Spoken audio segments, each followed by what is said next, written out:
tokkoffaa lammaffaa garaagarummaa qabaa jechuudha. Aynata lama jechuudha. Maal jechaati koomentii ani fayyadameera garuu faayidaa argannemee akkatti fayyadamaa nahi.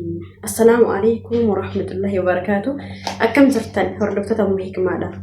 Obboleettii yaqaali hundumti keessanuu iji fakkaatan akka isin dammi yamanii nama furdisa appataayitii nama banaa hirriba gahaa namaaf kenna waan jedhame qofaa fi dammuma yamanii ta'e qofaaf bitoo hin qabdan waan bahuu qabdantu jira. Tokkoffaa irratti dammi yamanii kun ka qal'innaatu jira ka furdinnaatu jira akkasumas orijinaali jira feeki jira. Orijinaali ta'u ka adda baastanii yoo jiraat akkuma yeroo hunda isiniin jedhu sala iskaanii qabaachuudha.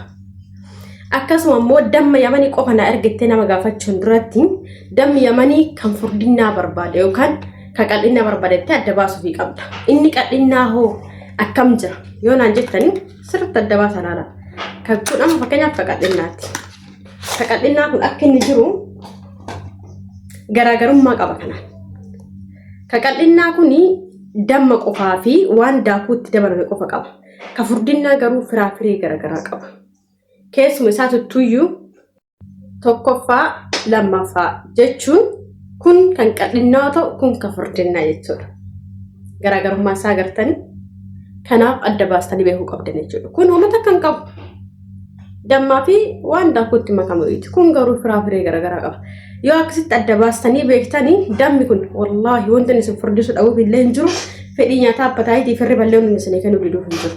Hedduu asimiti kuwaatara biyya biraatu ergaatu maan jira biyya biraachu asirra taree rakkinni inni qabullee hin jiru osoo rakkinni qabaatee biyyarraa biyya biraatti hin taru sila. Kanaafi namoonni fakkaatonni akka isii fudhattanii inni biraa ammas akkatti fayyadamtan beekuu qabdan. Akkamitti akka itti fayyadaman beekullee hin dirqama. Tartiiba isaatti yoo fayyadamtan sirriitti isin furdisaa jechuudha. Kanaafuu obboleeyyan kiyya dhiiratis ta'ee shamarranii namoonni fayyadamuu barbaadanii ijoollee shamarranii immoo osoo kan hojii fayyadamtanii. Isa dhiiga furdisu kanaa fi harma furdisu kan hojii fayyadama. Warri dhiiraa immoo damma qofaa fi pirootiin hojjisnee dhufu jira isa hojii fayyadama. Akkasuma shaamboo garaagaraa fi feergiroo kan rifeensa achi deemee jiru. Kun amma gimmaashaa irraa fayyadamee jira gatakka. Kanaaf feergiroo wanta garaagaraa namoonni barbaadan gara keessa dubbisa bakka jirtanitti isinii fidaa jechuudha. Lakkoofsi immoo porofaayilii jala jira.